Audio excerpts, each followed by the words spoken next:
malam Bapak Ibu Saudara yang di Indonesia bagian Barat ya. Malam bagi teman-teman yang di Indonesia bagian Tengah atau yang bagian Timur. Ya, kita akan segera mulai kelas pembinaan iman Kristen kita hari ini. Kita akan terlebih dahulu berdoa, saya akan pimpin. Mari Bapak Ibu kita sama-sama tundukkan kepala, kita berdoa. Kami bersyukur karena Tuhan yang baik, yang memberikan kami pemeliharaan, memberikan kami sukacita, memberikan kami kehidupan, memberikan kami firman sebagai penuntun dalam kehidupan kami. Kami bersyukur jika kami diberikan kesempatan untuk belajar firman Tuhan sebagai kekuatan kami untuk menjalankan hidup ini, sebagai kekuatan kami untuk melayani Engkau dan melayani sesama kami. Terima kasih untuk kelas PIK hari ini. Kira Tuhan berkati rekan-rekan yang sudah bergabung dan juga berkati mereka yang akan bergabung bersama-sama dengan kami. Tuhan urapi setiap kami agar kami bisa memahami firman-Mu dengan baik. Roh Kuduslah kiranya menginspirasikan, memberikan kekuatan agar kami bisa taat kepada firman.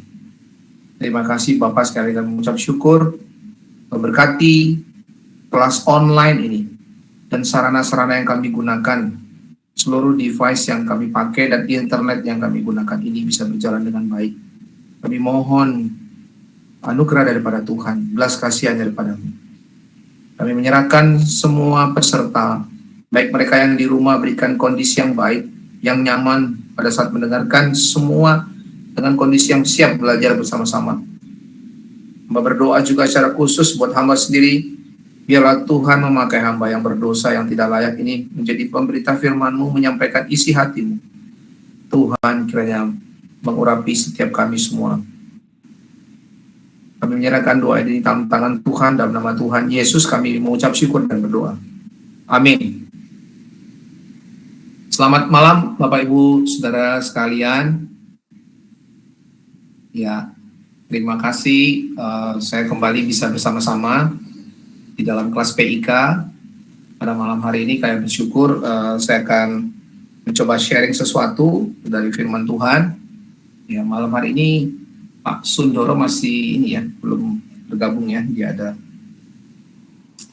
Hari ini saya membahas sesuatu yang berhubungan dengan bagaimana kita membangun relasi di dalam gereja.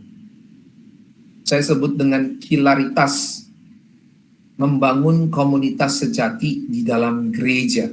Ya. Dan judulnya menarik, apa itu hilaritas, nanti kita akan sama-sama belajar bersama-sama dari materi hari ini. Membangun komunitas sejati di dalam gereja. Kalau ditanya, apakah gereja yang sehat itu? Banyak definisi mungkin ya, dari perspektif mungkin saudara baca firman Tuhan yang mana gitu ya. Nah, kalau saya mau bahas hari ini adalah berhubungan kepada relasi. Gereja yang sehat berhubungan kepada relasi. Karena saya batasi di dalam relasi, maka saya mengatakan begini, apakah gereja yang sehat itu? Gereja yang sehat adalah gereja yang jemaatnya memiliki relasi yang baik dengan Tuhan. Ya, kita bisa berkomunikasi dengan Tuhan. Relasi yang dilakukan dengan bersekutu dengan sesama orang-orang percaya. Ada doa di sana, ada pembacaan firman Tuhan. Nah, demikian juga relasi kita secara pribadi sebagai anggota tubuh Kristus di dalam sebuah gereja, di dalam arti tubuh Kristus atau persekutuan orang-orang yang ada di dalamnya. Jadi, relasi dengan Tuhan, relasi dengan sesama orang-orang percaya. Jika relasi kita dengan Tuhan itu tidak beres, maka itu menyebabkan hubungan kita atau relasi kita dengan sesama itu juga tidak beres.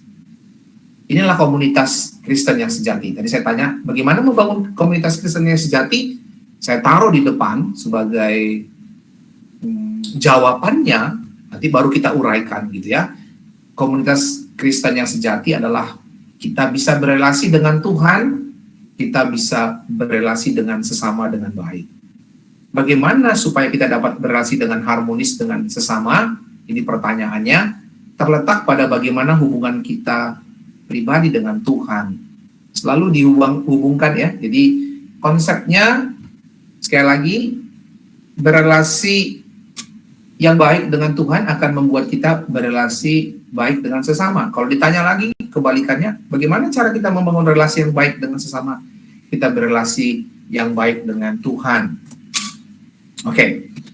Kalau begitu, di dalam pribadi kita ini, secara pribadi kita mau cek ya, kita ada cek dulu secara pribadi, apakah relasi pribadi di dalam gereja itu berbeda dengan relasi dengan sekuler? Tentu saja berbeda.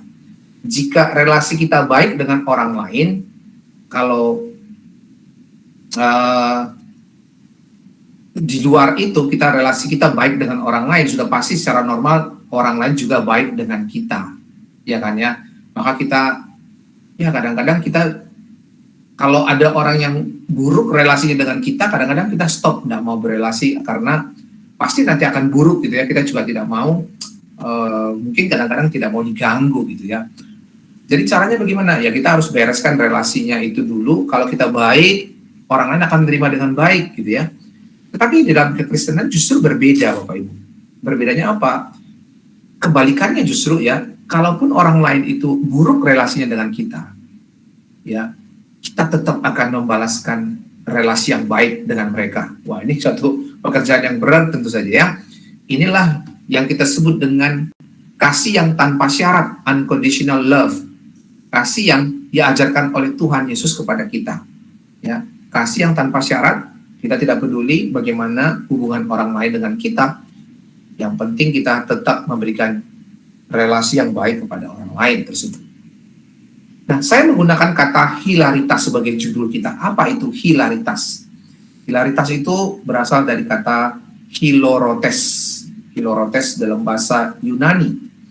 Artinya sukacita. Saya ambil ini Bapak Ibu dari sebuah buku karangan daripada Marva Daun ya. Marva J. Daun. Di dalam bukunya Truly the Community. Di sana dikatakan bagaimana membangun komunitas Kristen yang sejati. Ya, hilaritas dia tuliskan di setiap kata babnya itu selalu ada kata hilaritas. Artinya sukacita. Kalau di dalam bahasa Yunani sebenarnya digunakan kata hati yang tertawa gembira gitu ya. Ada sukacita di sana. Tetapi penggunaan kata sukacita ini, hati yang tertawa ini adalah yang lebih ditekankan kepada sukacita yang sangat penuh. Karena kita bisa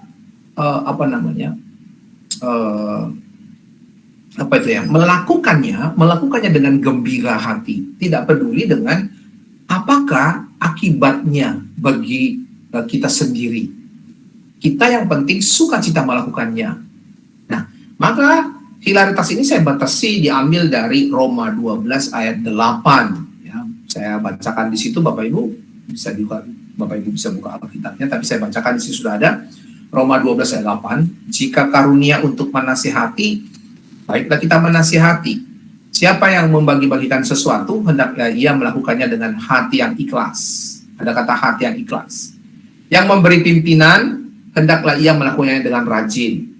Siapa yang menunjukkan kemurahan, hendaklah ia melakukannya dengan sukacita. Sekali lagi saya akan sedikit breakdown, bagi-bagi kalimat di dalam Roma 12 ini, begini ya. Siapa yang membagi-bagikan sesuatu? Nah, artinya kalau kita membagikan sesuatu kepada orang lain, hendaklah dengan hati yang ikhlas. Oke? Kalau kita memberi pimpinan sebagai seorang pemimpin, kita melakukan memberikan pimpinan kepada orang, itu harus dengan rajin. Artinya setiap hari dengan rajin, dengan tulus, tidak bersungut-sungut dan sebagainya. Lalu Paulus mengatakan lagi, siapa yang menunjukkan kemurahan hati, hendak ia melakukan dengan sukacita. Sukacita di sini menggunakan kata hilaritas.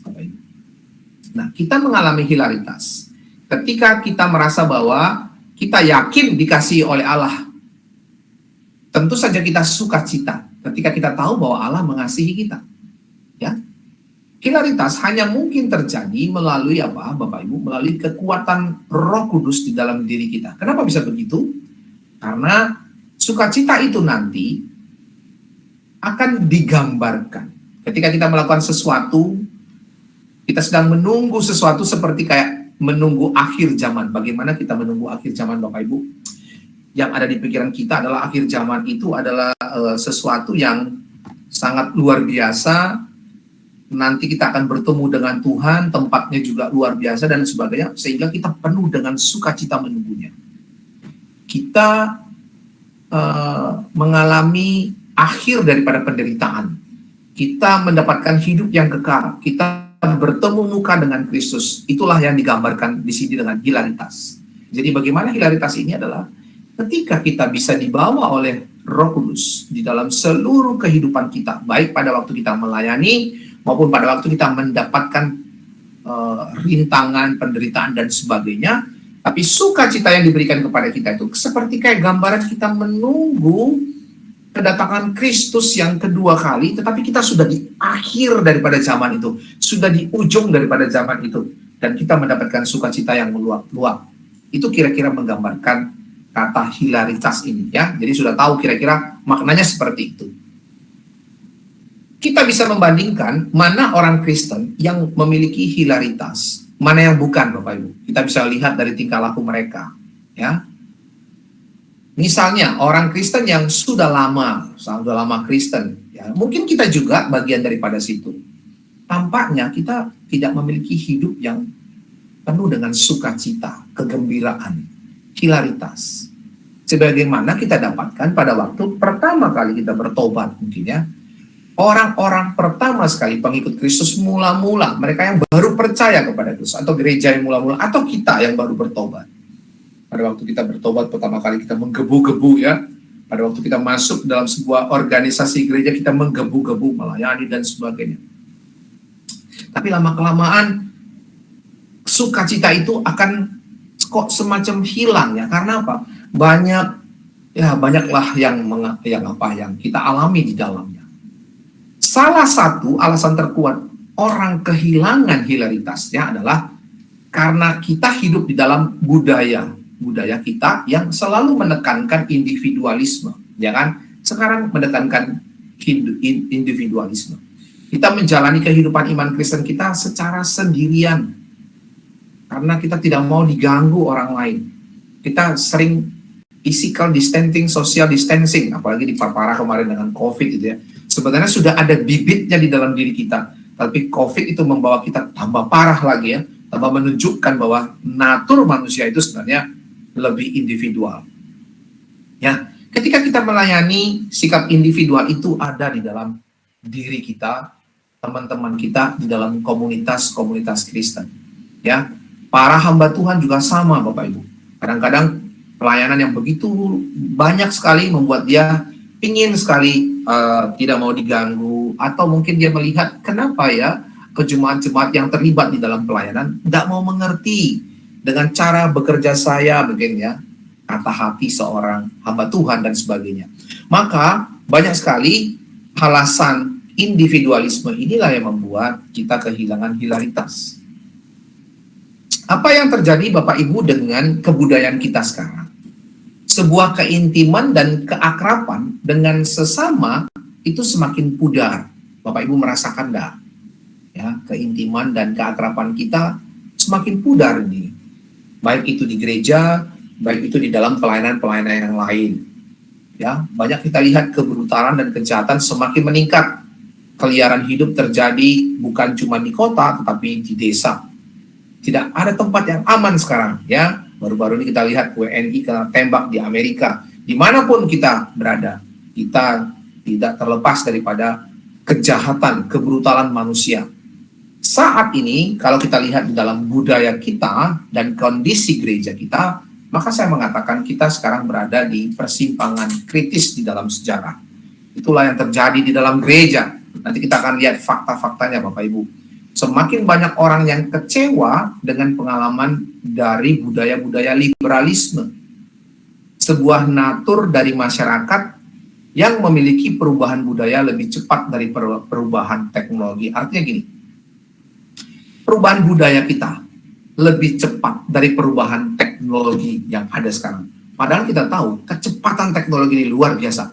Kita sekarang hampir masuk ke dalam revolusi industri 5.0. Tetapi perubahan budaya itu lebih cepat lagi, Bapak Ibu. Kita melihat sekarang kenapa ya orang-orang Indonesia pun sekarang sudah kehilangan budaya-budayanya.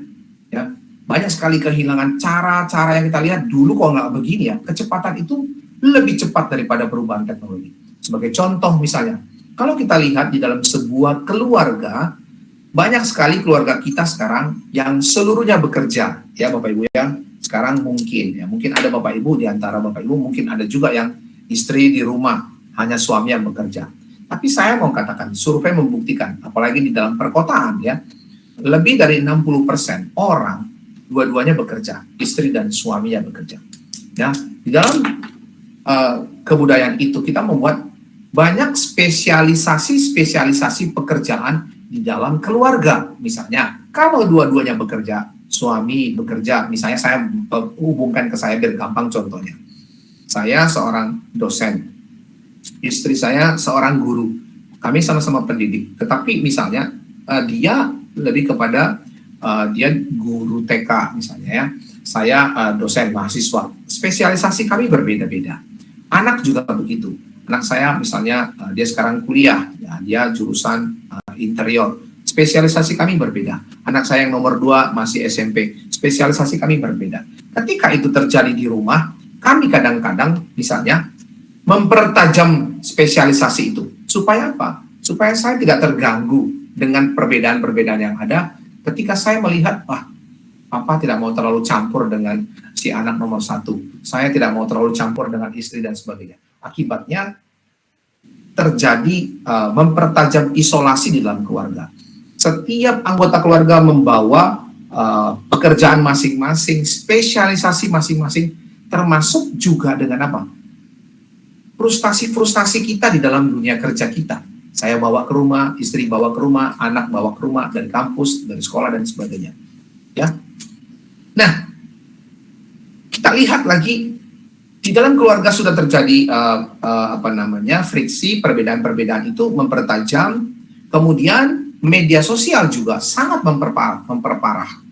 Kita lihat ya Bapak Ibu ya, setiap anggota keluarga kita punya media sosial sendiri-sendiri. Saya punya medsos saya sendiri, misalnya saya punya Facebook, punya WA, grup-grup WA sendiri, punya Instagram sendiri. Anak saya juga begitu, istri saya juga begitu. Dan kami berempat misalnya punya grup-grup sendiri yang masing-masing di dalam grup itu banyak sekali permasalahan. Banyak sekali frustrasi-frustrasi yang dituangkan di dalam grup itu yang seolah-olah mau diselesaikan oleh grup itu sendiri. Padahal grup itu berada di dalam rumah kami, keluarga kami. Kenapa kami ingin menyelesaikan sendiri-sendiri? Seolah-olah saya tidak peduli dengan grupnya istri saya, grupnya anak-anak saya, dan kami punya grup masing-masing. Kalau di dalam dunia pekerjaan lagi, setiap kita memiliki email sendiri-sendiri di kantor misalnya ya, kadang-kadang antara bos dengan stafnya, mereka jarang sekali bercakap-cakap, mereka hanya menggunakan media komunikasinya dengan email, dengan WA, dengan kata-kata yang tidak diverbalkan, tidak dikomunikasikan secara verbal gitu ya. Karena semua menggunakan alat-alat media-media informatika yang sedemikian canggih, yang tidak peduli lagi ada ikatan emosionalnya di dalam. Nggak peduli. Kalau dengan tulisan kadang-kadang kita dengan gampang sekali memuntahkan amarah kita. Tanpa kita tahu bahwa kalau orang mendengar ini, kalau menerima kalimat ini kira-kira marah apa enggak. Saya masih ingat sekali ketika saya pertama kali masuk bekerja Bapak Ibu ya, seorang teman saya, staff ya, menegur saya ketika saya menerima telepon dari rekan kerja gitu ya. Saya terima telepon, langsung gagangnya saya tutup, saya tutup gini ya, tanpa saya pencet dulu. Kalau kita dulu telepon ya, kalau sekarang mungkin jarang sekali orang pakai telepon, semua pakai HP gitu ya. Telepon kan ada ininya ya, untuk mematikan hubungan itu kan pencet dulu yang kecil itu. Saya nggak pencet itu Bapak Ibu, saya taruh langsung gagangnya. Lalu teman saya negur saya bilang gini, Kalau kamu mau menghentikan pembicaraan, jangan gagangnya langsung ditaruh. Karena apa? Karena berbunyi.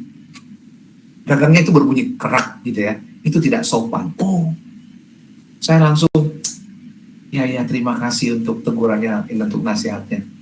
Sampai sedemikian rupa. Maka kalau kita berkomunikasi, itu lebih dengan suara, apalagi dengan tatapan muka. Itu semua emosi kita terlihat kan. Bagaimana kalau pimpinan itu matanya, sorot matanya, ya toh kan, mimiknya bagaimana, kita bisa baca apakah dia marah, apakah dia menyembunyikan sesuatu gitu kan ya. Tapi kalau sekarang kita cuma WA, pimpinan cuma WA, kamu dipecat gitu kan ya, nggak enak banget gitu kan ya, cuma di email, di WA dan sebagainya. Jadi saya mau katakan media sosial memperparah itu kondisi itu. Ketika semakin banyak orang yang kehilangan keterampilan untuk berinteraksi secara sosial, kutub antara teknologi dan keintiman itu menjadi terbalik. Semakin canggih teknologinya, keintimannya semakin rusak, semakin tidak intim. Orang mengatakan zaman kita dulu, siapa yang masih menikmati surat menggunakan ballpoint ya, tulis surat Bapak Ibu. Surat menggunakan surat tangan ya, bukan diketik maksud saya di email, tapi surat dikasih tulisan tangan lalu dikirim melalui kantor pos atau maksudnya atau ekspedisi dan sebagainya. Tapi ada surat gitu ya. Wah, itu chemistry-nya ya berbeda gitu ya. Kalau kita misalnya pacaran gitu ya, lagi marahan, ballpoint-nya warna merah dan sebagainya, ya kan? Pernah mengalaminya Bapak Ibu. Kalau yang senyum-senyum ini pernah mengalaminya ya barangkali ya. Nah, kita merasakan keintiman tuh semakin hilang sekarang ketika teknologi itu mencoba mencuri daripada kita. Teknologi menjadikan kita semakin tidak intim satu sama lain. Karena kita semakin intim dengan teknologinya. Kita intim ketika ada HP yang baru. Misalnya sebuah produk HP ini ada versi yang barunya. Wah, kita terus cari, kita terus pakai lagi, upgrade lagi. Media-media sosial kita upgrade dan sebagainya. Kita intim dengan teknologinya. Tapi kita jauh dari sesama kita. Kita tidak bisa intim dengan sesama kita. Nah, ini pertanyaan Bapak Ibu. Kalau biasanya kita ikut kelas PIK, ada pertanyaan dari peserta ya kepada pembicara. Saya terbalik. Saya tanya Bapak Ibu. Nanti Bapak Ibu bisa jawab di akhir daripada materi saya sampaikan ini. Pertanyaan saya yang pertama, coba ya Bapak Ibu bisa print screen atau bisa foto ini ya, mungkin bisa diingat-ingat. Pertanyaan saya pertama, apakah saudara merasakan banyaknya grup di media sosial Anda tidak membuat Anda memiliki sahabat yang dekat dengan Anda? Semakin banyak Anda punya grup media sosial, teman Anda kan semakin banyak harusnya kan ya. Tetapi Anda sulit sekali mendapatkan seorang sahabat dari media sosial itu. Apakah saudara setuju atau sebaliknya saudara nanti bisa utarakan? Yang kedua, Bapak Ibu, apakah saudara merasakannya juga hal yang sama di dalam komunitas gereja? Saudara di dalam komunitas gereja ada nih grup-grupnya, misalnya grup pelayan apa, Bapak Ibu bisa terlibat di Asyar Kolektan, terlibat di sekolah minggu, ada grupnya di pengembalaan, ada grup di pengajaran, ada grup di macam-macam. Apakah saudara merasakan ketika grup-grup itu semakin banyak, saudara punya teman yang banyak nih, tapi saudara semakin intim, artinya saudara mendapatkan sahabat, atau justru sebaliknya, saudara susah mencari sahabat? Yang ketiga, apakah saudara merasakan semakin banyak ide atau saran yang masuk dari teman-teman saudara itu di dalam grup-grup media sosial Anda, semakin sedikit yang menanggapinya? Nah, orang katakan, ini grupnya kok kayak kuburan ya. Banyak grup-grup kita tapi, sepi banget. Semakin banyak orang bertanya di grup itu, berikan masukan, semakin kita diam. Semakin kita tidak mau menanggapi. Ya kan? Semakin banyak ide-ide di dalam pelayanan dari teman-teman kita, atau kita yang memberikan, semakin banyak orang yang tidak mau menanggapi. Semakin sedikit yang mau menjalankan ide itu. Kenapa bisa demikian? Kalau Bapak Ibu merasakan demikian, nanti coba dijawab ya. Yang keempat, apakah pendeta Bapak Ibu atau gembala saudara sedang mengalami juga perubahan yang cepat dan tantangan yang kompleks ini? sama dengan yang kita hadapi, membuat mereka malah semakin lambat merespon. Semakin banyak ide-ide pelayanan daripada jemaat, hamba Tuhannya semakin lambat di dalam merespon. Loh, kok dulu kita tidak kasih ide, dia cepat ya? Tapi kenapa sekarang kita ide-ide banyak, dia tambah lambat, tambah gak mau merespon? Maka kalau kita undang hamba Tuhan di dalam grup-grup pelayanan kita, justru hamba Tuhannya yang paling diam di sana. Pernah mengalaminya nggak? Kalau saudara mengalaminya, nanti sama-sama kita diskusikan bersama. Ada 4 itu Bapak Ibu. Sebelumnya saya akan teruskan dulu ya. Nanti kita akan jawab bersama-sama. Nah, kita lihat Bapak Ibu, inilah penggambaran situasi gereja kita saat ini. Situasi gereja secara umum saat ini. Kita sebut sekarang zaman milenial misalnya ya.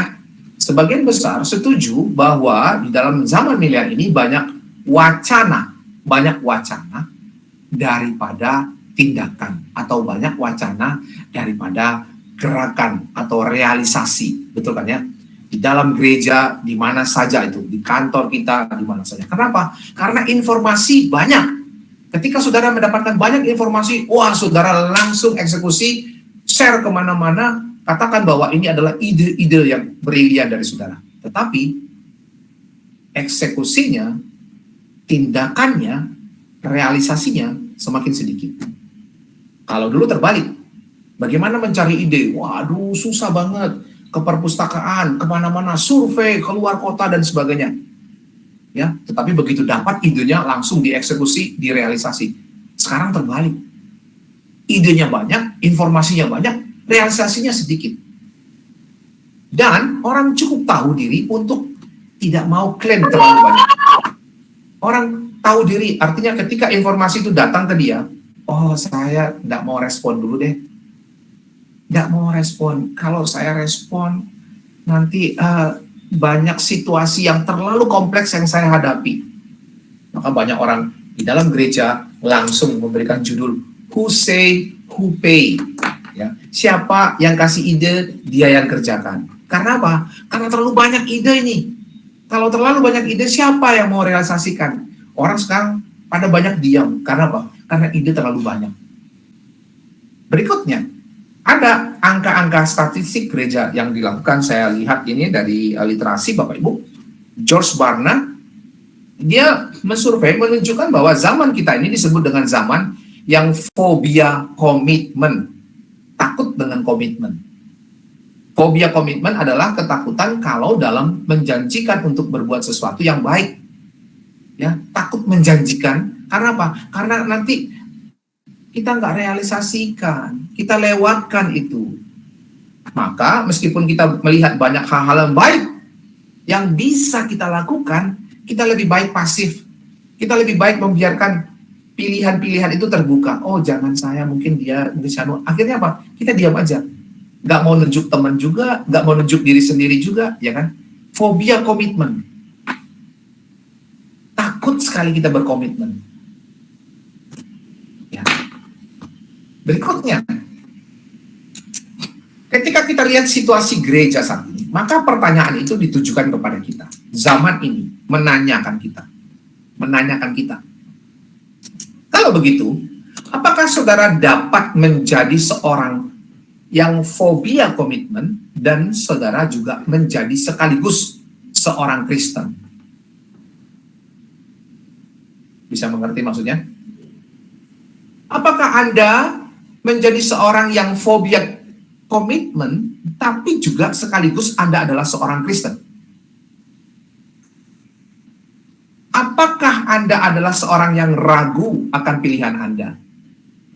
Kalau ditusuk lagi pertanyaannya, kita buka dari Matius 16 ayat 24. Yesus mengatakan, bagaimana dengan perkataan Yesus ini? Siapa yang mengikuti dia harus memikul salibnya. Kalau saya mau kasih terjemahan yang gampang, siapa yang mau mengikut Yesus, memilih, berkomitmenlah. Komitmennya apa? Pikul salib. Oh, saya kalau gitu nggak pilih deh. Nggak pilih, kenapa? Takut pikul salibnya. Komitmennya pikul salib. Pilihannya apa? mengikut Kristus apa tidak? Saya ulangi lagi pertanyaannya, dapatkah seorang fobia komitmen adalah juga pengikut Kristus dan dia memikul salib Kristus? Kira-kira bisa ya dicerna. Nah, kita lihat fenomena-fenomena yang lain di gereja saat ini. Ada survei juga dilakukan oleh Southern Baptist, misalnya di gereja Southern Baptist ini George Barna juga mencatat ya, mensurvei gereja Southern Baptist di Amerika sana. Misalnya dia katakan begini, mereka punya anggota gereja itu 176, tetapi yang selalu mengikuti rutinitas kebaktian itu rata-rata hanya 107 orang. Pertanyaannya adalah, kemana 69 orang ini? 69 orang ini kira-kira bisa memahami nggak? Mengapa mereka tidak ada? Atau kita yang melihat ini, kita yang dari di luar gereja mereka, apa yang dapat kita pahami? Apakah orang-orang yang 69 ini, ketika dia tidak hadir di dalam gereja selama berbulan-bulan, apakah kita tahu bagaimana kerohanian mereka? Gereja mencatat enggak? Atau saya kembalikan kepada kita semua masing-masing ya.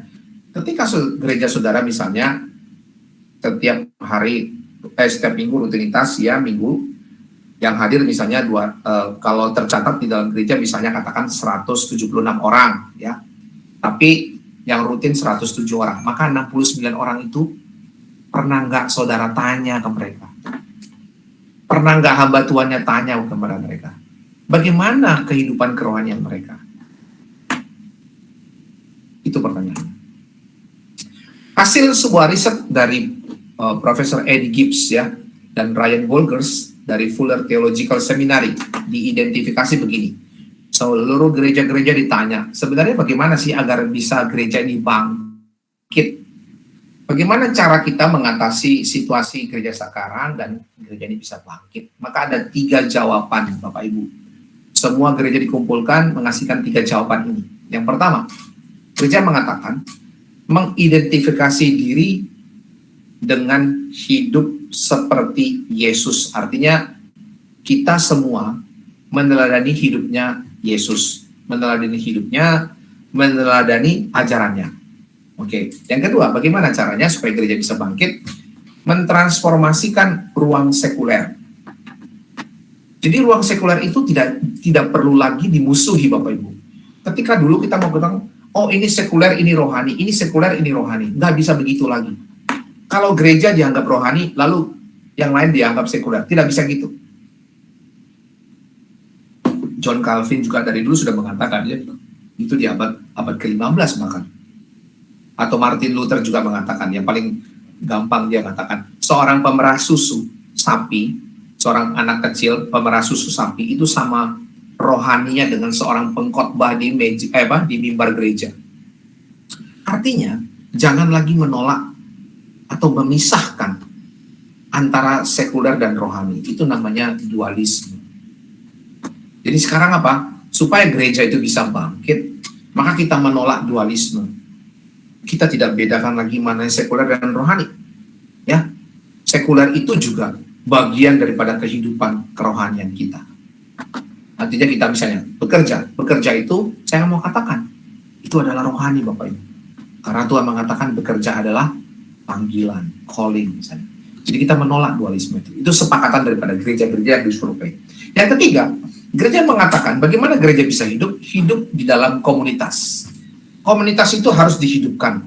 Komunitas itu yang harus bergerak. Komunitas itu harus hangat hidup.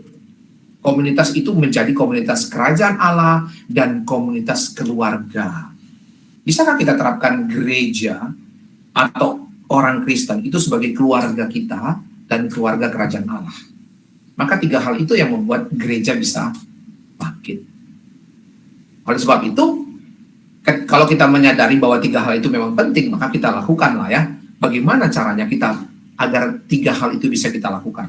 Maka gereja perlu mengatasi budaya ini tadi, Bapak Ibu. Budaya yang lebih cepat berkembang daripada teknologi yang saya katakan tadi. Dengan menggabungkan kalau dulu pemikiran kita ada gereja-gereja tradisional nih yang nggak mau misalnya dengan perubahan yang ada sekarang, ya tidak mau dengan misalnya alergi sekali dengan perubahan-perubahan yang ada zaman sekarang atau gereja masa kini. Jadi gereja tradisional dan gereja masa kini harus bisa melebur diri, membangun komunitas yang bersifat revolusioner. Karena apa? Begini, dulu gereja tradisional ini, gereja kalau katakanlah gereja yang ortodoks ini, dulu di zamannya bukan ortodoks kan, revolusioner kan, yang merasa bahwa oh ini ajaran yang paling baru gitu kan ya. Sekarang juga demikian, yang ortodoks sekarang itu berevolusi dengan zaman sekarang. Apa yang perlu? Misalnya hal-hal ya. Kalau kita lihat kenapa sekarang kita sudah masuk misalnya di dalam teknologi gereja misalnya dengan kebaktian misalnya online dan sebagainya, banyak masih sekarang sulit sekali menerima kebaktian secara online ini. Nah kita nggak bisa lagi Bapak Ibu nggak bisa lagi memilah-milah ini, nggak bisa lagi mengatakan bahwa oh ini nggak boleh, ini dosa, ini dosa dan sebagainya. Nah kita harus melihat gereja tradisional ini berevolusi dengan zamannya, tetapi tidak mematikan inti fokus daripada gereja itu ya. Jangan salah Bapak Ibu, jangan salah. Nah artinya gini, budaya daripada gereja yang baru ya, ada menjadi suatu komunitas yang baru yang bisa mengurangi rasa curiga kita. Artinya gini, ketika kita gereja tradisional menganggap ada gereja-gereja baru muncul ya, wah ini gereja kok begini ya modelnya, lalu kita alergi, lalu kita tidak membuka diri, lalu kita merasa benci, tidak menghormati dan tidak saling terbuka. Akibatnya apa? Komunitas-komunitas Kristen ini akan apa? Akan saling menyakiti satu dengan yang lain. Akan saling menyakiti satu dengan yang lain. Nah, jadi menurut Prof. Eddie Gibbs dan Ryan Bolger, kita memerlukan gereja yang lebih konservatif radikal. Ya, disingkat dengan KR, ya, konservatif radikal. Konservatif itu di dalam arti komunitas gereja harus memelihara atau conserve apa yang ditekankan oleh Alkitab, nggak boleh dirubah. Ya, itu tetap tidak boleh dirubah. Tetapi radikal di dalam mengkombinasikan antara tradisi. Artinya radikal, kita tadi saya katakan, karena perubahan budaya, gaya hidup, itu cepat sekali, maka ini juga harus cepat. Gereja mengejar itu. Satu sisi pertahankan ajaran Alkitabnya, tetapi radikal di dalam kombinasi tradisinya tadi. Kitab suci bersifat tetap, tetapi budayanya bisa berubah. Bisa berubah. Ya kan? Baik, Bapak Ibu. Dari tadi yang sudah saya bahas, keadaan gereja saat ini, keadaan situasi kita saat ini membuat banyak sekali kita kehilangan keintiman di dalam gereja. Maka saya hanya mau bahas bagaimana cara memulihkan itu lagi sehingga kita bisa mendapatkan sebuah relasi yang sejati di dalam gereja ini. Saya mengambilnya dari Roma pasal 12 ayat yang ke-8 saja. Nanti kita akan baca ya. Tapi saya mau coba lihatkan dulu secara garis besar, kalau kita membaca kitab Roma seluruhnya, kitab Roma ya, dari pasal 1 sampai pasal 16 misalnya, kalau kita melihat di situ, kita bisa bagi 3 ini kitab Roma ini. Bagian yang pertama, pasal 1 sampai 11, itu bicara tentang seluruh doktrin-doktrin yang ada. Maka Bapak Ibu ya, hati-hati kalau ketika ada orang mengatakan doktrin tidak penting. Wah, itu salah banget. Itu sudah kuno ya, jadi nggak usah perlu kita bahas lagi. Sangat penting, pasal 1 sampai 11, itu seluruhnya doktrin-doktrin Kristen ada di sana ya, pasal di dalam kitab Roma.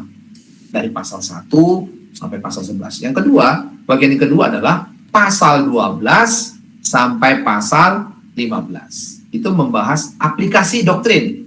Ya, bagaimana kita mengaplikasikan doktrin yang sudah ada sebagai karakteristik kita ini adalah murid Kristus nih. Bagaimana caranya supaya murid Kristus bisa menjadi murid Kristus yang sejati? Aplikasikanlah apa yang diajarkan oleh Kristus dari pasal 1 sampai pasal 11. Ya. Kemudian bagian yang ketiga itu bicara tentang salam. Paulus menuliskan di sana sebuah doksologi. Oke? Itu gambaran besar daripada cara kita membaca kitab Roma. Nah, mulai pasal 12 nih, itu Paulus membahas ada doktrin-doktrin Kristen, khususnya di dalam bagaimana Allah memilih umatnya. Kalau kita lihat dari pasal 9 sampai 11, itu dia pilih umatnya kan ya. Lalu diaplikasikan dengan mempersembahkan seluruh hidupnya kepada Allah. Sudah dipilih umatnya, ketika dipilih umatnya bagaimana nih? Umat ini dipilih, lalu diminta umat ini, ayo persembahkan seluruh hidupmu, aplikasikan seluruh hidupmu sesuai dengan doktrin yang sudah Tuhan berikan kepadamu sebagai ibadah yang sejati. Itu dimulai dari Roma pasal 12. Nah, cara mempersembahkan seluruh hidup kita adalah persembahkan dengan akal budi kita yang sudah dirubahkan oleh Roh Kudus. Renew your mind, agar kita bisa memahami Allah. Jadi sekali lagi saya katakan begini ya, seluruh kitab Roma mengandung 1-11 itu doktrin, 12-15 itu bagaimana mengaplikasikan doktrin, pasal 16 adalah kita tutup dengan segala kemuliaan kembali kepada Allah, doksologi, oke? Lalu dimulai di pasal 12, kalau kita melihat aplikasinya ya, bagaimana cara mengaplikasikannya, ayat 12 itu mengatakan begini, Paulus membahas seluruh doktrin-doktrin yang sudah dikatakan tadi, dengan cara mengatakan begini, karena kamu adalah orang-orang pilihan Allah, maka hati-hati kamu. Pasal 12 diajarkan, hiduplah menjadi orang-orang yang dipilih Allah dengan cara mempersembahkan seluruh hidupmu kepada Allah. Itu di pasal 12. Nah, kalau gitu kita lihat tadi ya, setelah dia bicarakan doktrin, lalu Paulus membagi bagian-bagian yang kita sebut dengan praktika di dalam pelayanan. Karena itu, ya, saudara kalau baca, coba dilihat di dalam Alkitab saudara, pasal 12, saya undang kita untuk baca Alkitabnya, Roma 12 ayat 1, sekali lagi ya Bapak Ibu, Roma 12 itu, Paulus meminta supaya apa yang kita sudah pelajari doktrin dari pasal 1 sampai 12 aplikasikan. Ya, aplikasikan. Nah, di bagian pertama karena pasal 12 ini sudah merupakan aplikasi, dia katakan ini. Karena itu, saudara-saudara, demi kemuliaan Allah, aku menasihatkan kamu supaya kamu mempersembahkan tubuhmu sebagai persembahan yang hidup, yang kudus dan berkenan kepada Allah. Itu adalah ibadahmu yang sejati. Oke? Jadi di awal ayat 12 ini merupakan sebuah pertanda memulai aplikasi. Bagaimana cara saya mengaplikasinya? Paulus mengajak begini ya, kamu persembahkan seluruh hidupmu sebagai persembahan yang berkenan kepada Allah. Ya, itu perintah. Ya, kalimatnya indikatif, imperatif, perintah. Sebuah dasar bagi kita bagaimana cara mempraktekkan daripada doktrin itu. Misalnya, kalau di sana dikatakan, kalau kamu sudah diampuni, maka kamu mengampuni. Kalau kamu sudah diberi makan, maka kamu memberi makan. Kalau Allah sudah menguduskan kamu, kamu harus hidup kudus. Karena Allah sudah menyelamatkan kamu, maka kamu pergi memberitakan Injil, dan sebagainya, dan sebagainya. Itulah pasal 12, Bapak Ibu. Ya, cara membaca di dalam kitab Roma ini. Oke. Saya membatasi kita di dalam Roma pasal 12 ayat 6-8 dulu ya. 6-8. Tadi saya katakan saya bahas sampai di dalam 8, tapi kita melihat dulu. Ternyata di sana ayat 6-8 dia Paulus tunjukkan dulu. Ternyata Tuhan itu menyediakan kepada umatnya supaya dia bisa mempersembahkan persembahan yang hidup itu. Tuhan berikan karunia bagi umatnya atau orang-orang yang sudah dipilih ini. Ada karunia-karunia. Karunia-karunia inilah nanti dipakai untuk membangun sebuah bangunan yang kita sebut dengan tubuh Kristus yang utuh. Kalau kita anggap sebuah bangunan itu tubuh Kristus, Maka cara membangunnya bagaimana? Tuhan perlengkapi kita semua dengan karunia-karunia iman. Ya, itu sebuah visi untuk membangun tubuh Kristus. Gereja akan bertumbuh dan hidup jika umat Tuhan mempergunakan setiap karunia-karunia ini untuk memperlengkapi dirinya dengan hilaritas. Kenapa saya tambahkan kata hilaritas? Karena ketika kita menggunakan karunia ini, kita harus menggunakannya dengan sukacita. Sekali lagi Bapak Ibu ya. Jadi untuk membangun komunitas, kita sebut komunitas ini apa Bapak Ibu? Tubuh Kristus. Ya, suatu bangunan yang besar, maka Tuhan ternyata memberikan di dalam setiap diri kita, setiap komunitas-komunitas ini yang kita sebut dengan pribadi-pribadi ini, ada karunia-karunia yang Tuhan taruh di dalam. Nah, bagaimana caranya kita sebagai gereja, yang individu saya gereja, Bapak Ibu sebuah juga adalah bangunan gereja, kita mau membangun sebuah bangunan yaitu tubuh Kristus, kita diperlengkapi dengan karunia. Tapi ketika kita menggunakan karunia ini, Paulus mengatakan harus dengan sukacita, harus dengan hilaritas. Ya, jangan tidak dengan sukacita. Kalau kita lihat apa saja sih karunianya, ini sekedar kita tahu aja ya. Mungkin Bapak Ibu sudah pernah belajar ini. Ada karunia bernubuat, dimulai dari ayat 6. Bernubuat di sini kita tidak boleh langsung menafsirkan dengan dia bisa ahli menafsirkan masa-masa yang akan datang. Lalu dia misalnya bernubuat dengan masa depan. Bukan. Di sini kalimat yang dipakai adalah bernubuat itu menyampaikan firman Tuhan dengan benar. Preach the word kepada gereja, kepada jemaat ya. Kalau saudara baca interlinearnya Hasan Sutanto, kalimat ini dikatakan bernubuat di sana melakukannya sesuai dengan iman percayanya dia. Apa itu? Melakukan sesuai menurut kesesuaian proporsi yang kita imani. Ya.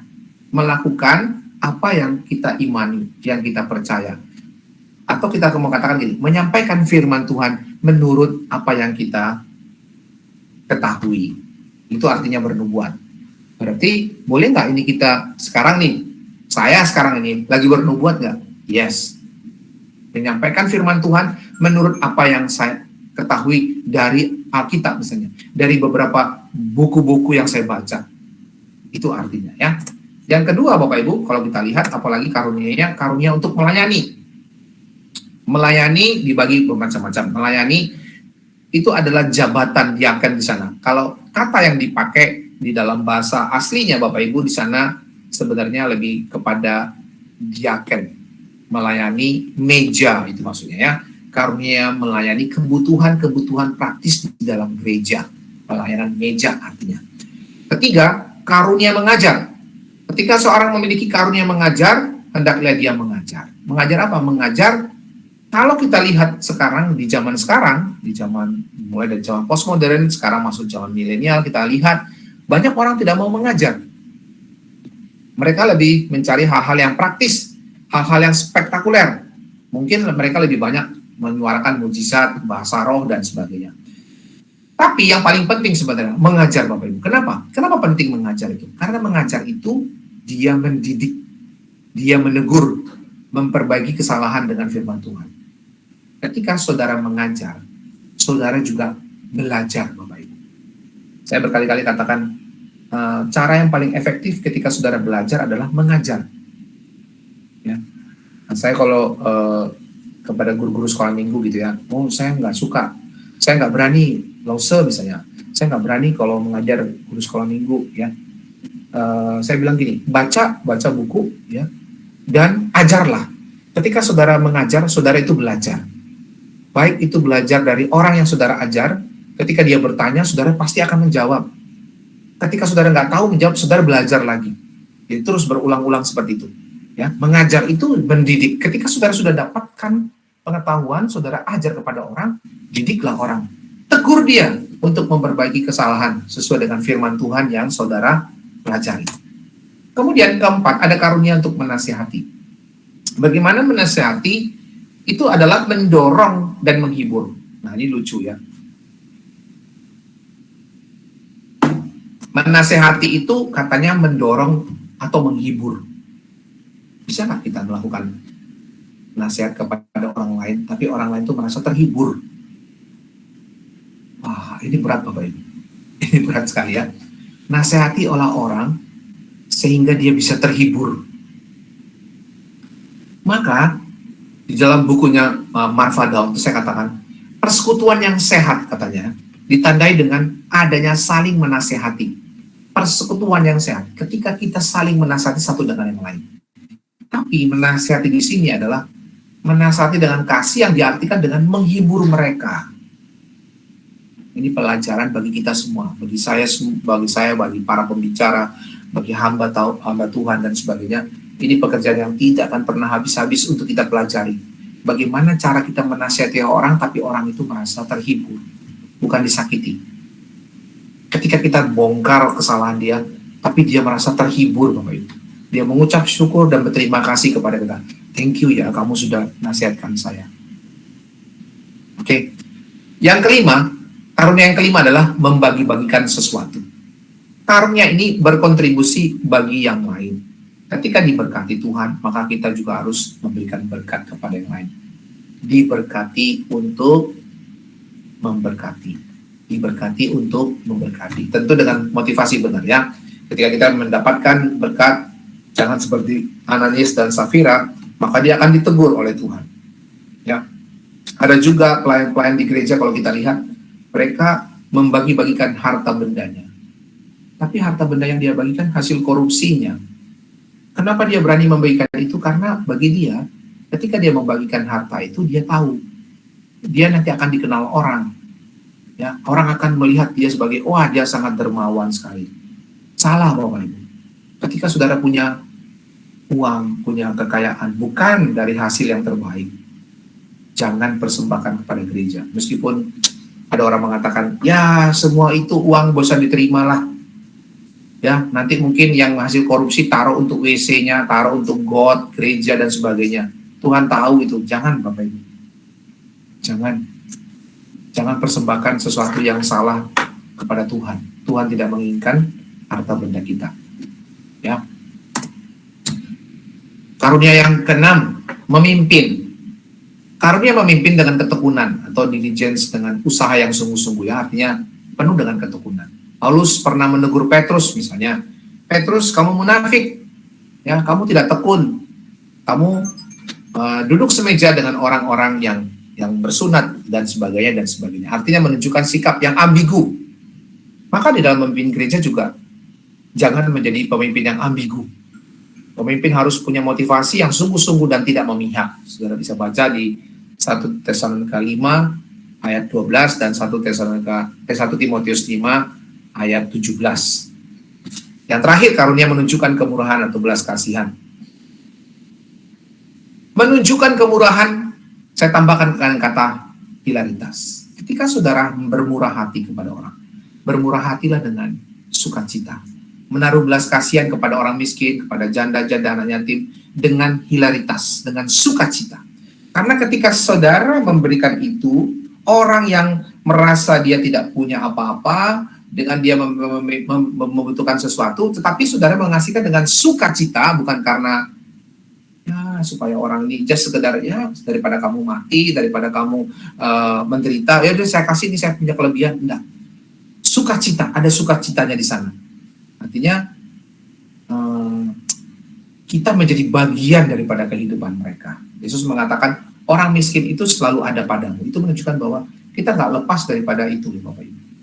Ya, kita nggak lepas daripada itu. Nah, dari 7 karunia itu yang sudah kita saksikan bersama-sama, kita tidak memakai karunia itu membagi-bagikan kemurahan hanya ketika kita merasa berguna bagi orang lain yang sedang merasa kesusahan. Melainkan juga kita harus ingat bahwa tindakan kasih yang dilakukan tanpa kasih sayang yang tepat adalah kosong dan munafik. Gitu ya. Jadi kalau saudara memberi tanpa sukacita itu munafik. Ya. Yang kedua Bapak Ibu, hilaritas. Sukacita di dalam komunitas Kristen itu muncul karena kita sudah ditransformasi, bukan karena kita meniru orang lain. Artinya gini, saya mengatakan Karunia-karunia yang diberikan kepada kita, itu tidak semua milik kita, Bapak Ibu. Jangan merasa kita GR. Artinya gini, biarlah gereja yang bagus itu gini ya, karunia diberikan kepada orang bermacam-macam.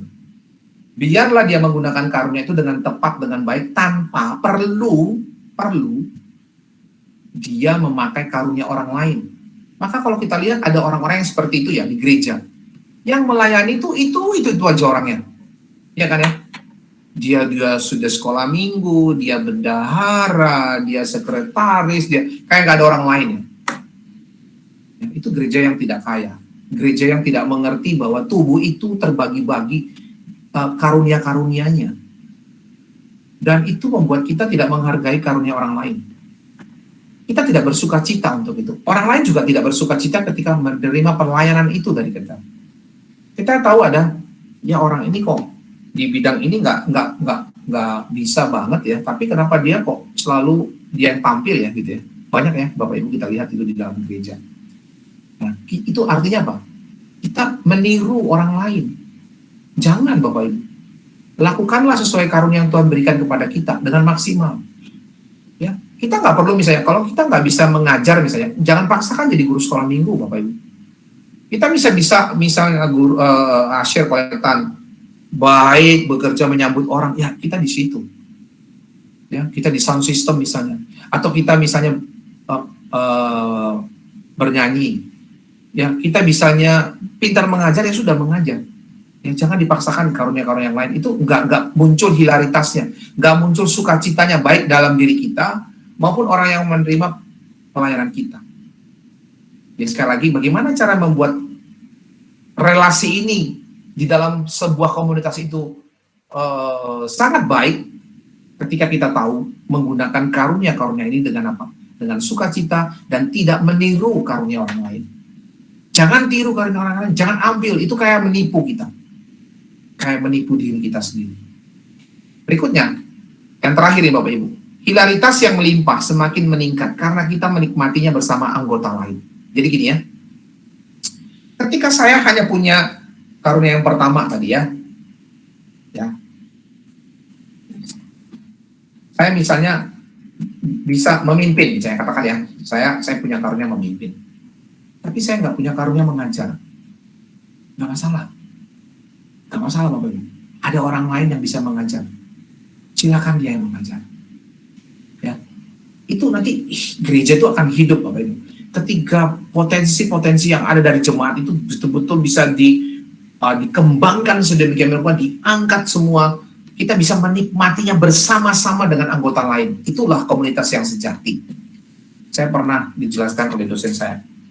Dia seorang profesor begitu ya, profesor teologi. Ketika pendetanya di gereja itu masih lulusan, ya masih bau kencur lah ya, istilahnya umurnya baru 22 tahun Bapak Ibu. Pendeta itu 22 tahun. Jemaatnya, ya dosen saya tadi, seorang profesor teologi.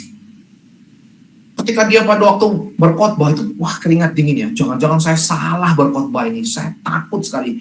Karena Pak jemaat itu ada yang ahli hukum, ada yang profesor teologi, ada yang dokter, hebat-hebat gitu ya. Pendetanya baru lulus Bapak Ibu. Ya bukan S1 barangkali, ya S1 ya. Usia baru 21 tahun atau 22 tahun, ya ketakutan sekali. Ketika dia turun dari mimbar, maka tua-tua gereja, majelis gereja berbicara kepada dia. Lalu dia dengan jujur mengatakan, maafkan saya ketakutan sekali ketika berkhotbah kepada Bapak Ibu, karena Bapak Ibu lebih senior daripada saya, lebih mengerti dan sebagainya. Ya. Lalu dosen saya mengatakan begini, kamu tidak perlu takut dengan apa yang kamu khotbahkan, sepanjang itu kamu betul-betul pelajari baik-baik, kamu renungkan, kamu doakan kepada Tuhan. Ketika kamu merasa bahwa wah itu lebih cetek ya, lebih rendah daripada apa yang kami pahami, tidak masalah. Ya, karena kamu memang dipilih sebagai seorang pendeta pemberita firman, maka itu tugasnya kamu. Tapi dia bilang, ketika kamu mau mengembalakan, itu beda lagi. Ketika kamu mau mengembalakan, kamu tidak mampu untuk itu. Ya, kamu tidak mampu untuk itu. Kamu tanya kepada kita, siapa yang lebih mampu? Asik ya gereja itu ya. Karena dia seorang pendeta, dia harus memberitakan firman. Maka jemaat yang lain, oke, lakukan. Kita support. Apa yang kurang misalnya? Kamu kurang buku-buku, kita support. Kamu kurang pemahaman ini, ayo belajar teologi sama-sama. Tetapi ketika dia misalnya, oh aku nggak bisa mengembangkan, aku nggak bisa, bisanya yang ini, yang itu. Silakan, ada jemaat yang bisa. Nah ini gereja kecil, tapi sangat berpengaruh. Ya, berkembang dengan baik. Inilah gereja yang sehat. Inilah komunitas Kristen yang sejati. Ketika kita merasa bahwa karunia yang kita gunakan dengan sukacita, maka orang yang mendapatkan itu, ya, dia akan menerima dengan sukacita. Ketika orang sudah menerima dengan sukacita, dia pasti akan memberikan apa yang dia punya sebagai karunia yang Tuhan berikan kepada dia untuk melayani dalam gereja dengan sukacita. Itulah yang membuat pertumbuhan gereja, komunitas dalam gereja itu menjadi baik. Jadi sekali lagi terima kasih kepada Pak Kisinjan ya, untuk sudah melayani kami PIK online dengan apa itu hilaritas gereja ya saudara. Mari kita sama-sama ya berdoa, berbagian di dalam gereja di mana Tuhan sudah tempatkan kita, sehingga ya kita boleh menjadi, kadang-kadang tidak salah juga saudara, menjadi terang di dalam gereja sendiri gitu ya. ada jangan dianggap gereja sudah terang gitu ya saudara. Gereja komunitas juga orang yang berdosa. Joel Blick mengatakan gereja bisa sebagai rumah sakit, gereja bisa sebagai rumah makan, gereja juga bisa sebagai tempat pertemuan. Komunitas-komunitas itu, tetapi yang paling inti adalah gereja adalah milik Tuhan yang ditebus dengan darah anak domba Allah. Dan inti utama adalah gereja, bagaimana firman itu diberitakan. Itu saudara dan saya juga harus menyadari itu bagian-bagian yang tidak bisa berubah, bagian-bagian yang harus kita conserve, tadi dijelaskan oleh Pak Kisinjan. Ya, terima kasih sekali lagi hambanya yang sudah memimpin kita memaparkan mengenai hilaritas. Saudara juga berdoa untuk rencana-rencana kelas PIK, yaitu Natal, ya, Natal bersama. Nanti kita akan pikirkan bersama-sama, dan saudara berdoa untuk hal ini. Sekali lagi, jika saudara diberkati melalui pelayanan kelas PIK online ini, saya mengajak saudara untuk mendorong, mengundang saudara kita yang lainnya untuk boleh berbagian dan boleh menikmati ya kelimpahan ajaran-ajaran kitab suci, membawa kita makin dekat kepada Tuhan. Dan jikalau saudara diberkati, sebagai respon saudara ucapan syukur, mau memberikan persembahan, saudara bisa salurkan persembahan saudara di gereja di mana Tuhan sudah tempatkan, Bapak Ibu saudara sekalian. Atau jikalau saudara mau sampaikan kepada kami melalui pelayanan garam, saudara bisa hubungin nomor saya, dan nanti saya akan berbagi nomor rekening pelayanan garam. Baik, Bapak Ibu saudara, kita akan akhiri pertemuan kita pada malam hari ini. Ada hambanya Bapak Penginjil Eben Matalu. Kita bersyukur hambanya sudah kembali dari pelayanan di Sumba. Tuhan sudah pakai, kita memuji Tuhan untuk itu. Tuhan sudah pimpin. Jikalau tidak keberatan hambanya, bolehkah menutup kita di dalam doa untuk pertemuan kelas kita malam hari ini? Hambanya Bapak Eben Matalu, jaga menutup pertemuan kita di dalam doa. Iya Pak, saya nggak buka kamera ya Pak ya. Sudah Bapak. Kita berdoa. Baik. Terima kasih ya Tuhan untuk kelas pembelajaran melalui PIK online di dalam pelayanan garam pada malam hari ini. Terima kasih juga ya Tuhan untuk hamba-Mu Pak Kisinjan yang telah memberitakan firman. Biarlah Tuhan terus berkati agar boleh terus dan setia memberitakan firman, dan Tuhan terus menuntunnya di dalam pelayanan selanjutnya. Demikian juga ya Tuhan, kami berdoa untuk pelayanan garam, untuk Pak Sundoro dan semua pengurus, biarlah Tuhan terus boleh pakai mereka menjadi saluran berkat untuk pemberitaan firman, untuk pengajaran firman Tuhan melalui pelayanan garam. Terima kasih ya Tuhan. Sebentar lagi kami akan berpisah satu dengan yang lain, kiranya Tuhan memimpin ketika kami beristirahat pada malam hari ini, dan biarlah kami boleh bangun pada esok paginya untuk melanjutkan tugas dan pelayanan yang Tuhan percayakan kepada kami.